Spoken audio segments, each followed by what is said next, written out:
Детеныш леопарда не мог дышать. То, что вытащили у него из носа, шокировало людей. Дорогие зрители, напишите в комментариях, где вы находитесь. Нам правда интересно узнать, из какого вы города. Приятного просмотра. Посреди знойной пустыни Калахари, где ветер гонит волны пыли по выжженной земле, мать-леопард выкармливала 3 своих детенышей. Им было всего месяц от роду. Она заботливо ухаживала за каждым, скрываясь с малышами в густых зарослях акации, чтобы не привлечь внимание хищников. Но один из детенышей сильно хрипел. В отличие от своих 2 крепких братьев и сестер, он часто чихал и быстро уставал. Его тело было заметно слабее, движение медленнее. Он отставал всякий раз, когда мать меняла укрытие. Мать-леопард не могла долго задерживаться в одном месте. Враждебные хищники прятались неподалеку, в тени кустов и на опушках. Однажды во время срочного перехода к новому убежищу самый слабый из детенышей не смог угнаться. Он пытался бежать за ними, но выдохся и рухнул на бок возле пучка сухой травы. Мать не вернулась. Она увела 2 более сильных малышей в сторону безопасной зоны. Маленький леопард остался лежать один, ослабевший, сотрясаемый тяжелыми приступами чихания. Его дыхание становилось все прерывистее. К счастью, проходящая мимо стая гиен проигнорировала его. Возможно, он казался им уже обреченным. Это было временное чудо. Спасение.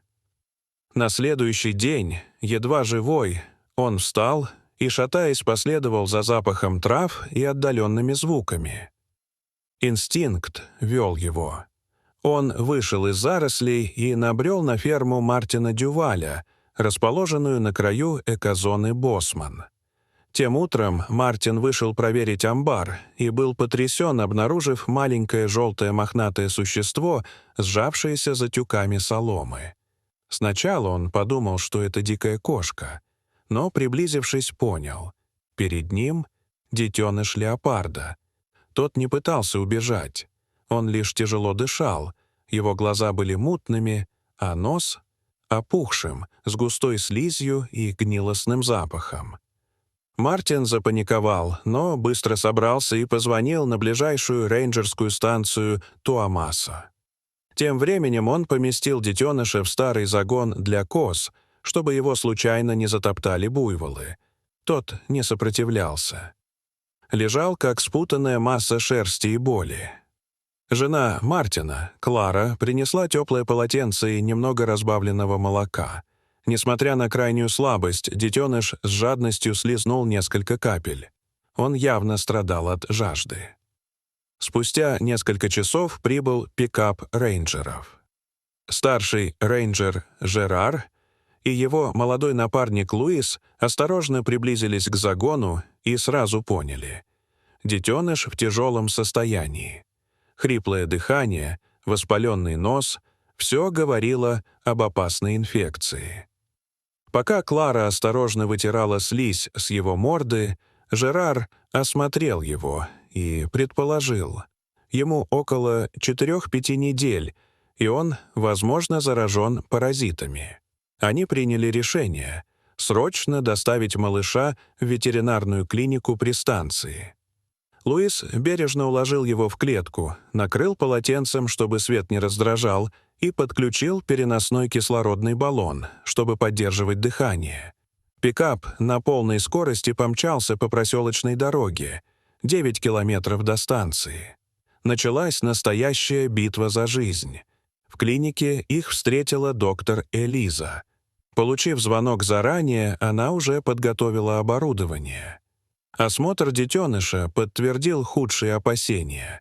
Паразитическая инфекция, личинки нематод, проникшие в носовые ходы.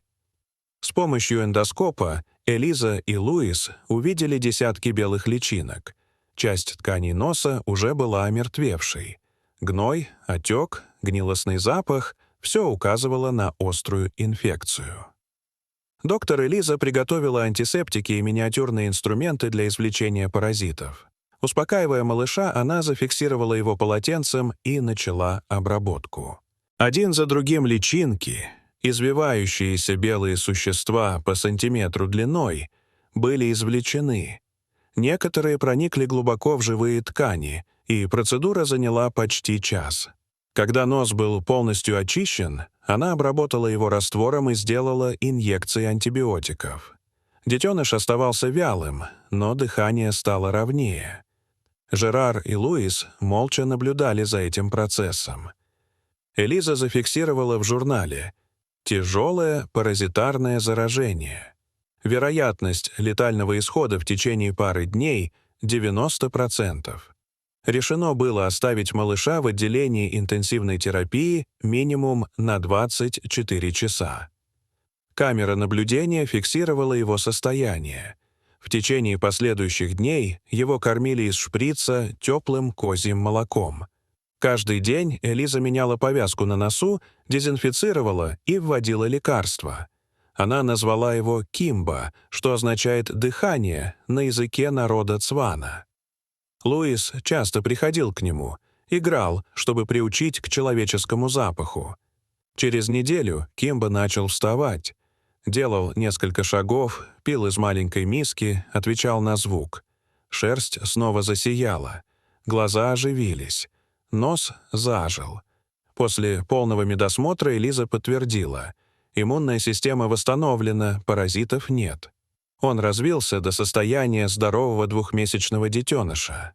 Жерар предложил выпустить его в тех лесах, где когда-то была его семья. Кимбе прикрепили небольшой маячок. Команда отправилась в 15-километровый путь. Они шли по следам, снятым с камер.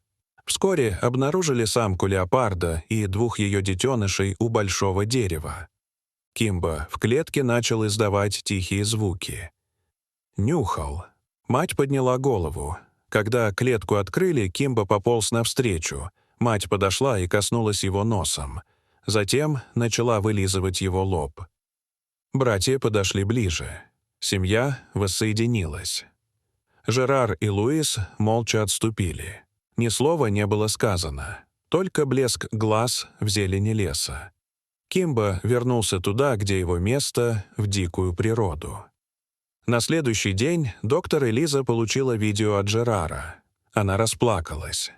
История Кимбы облетела всю экозону Босман. Его спасение стало символом надежды.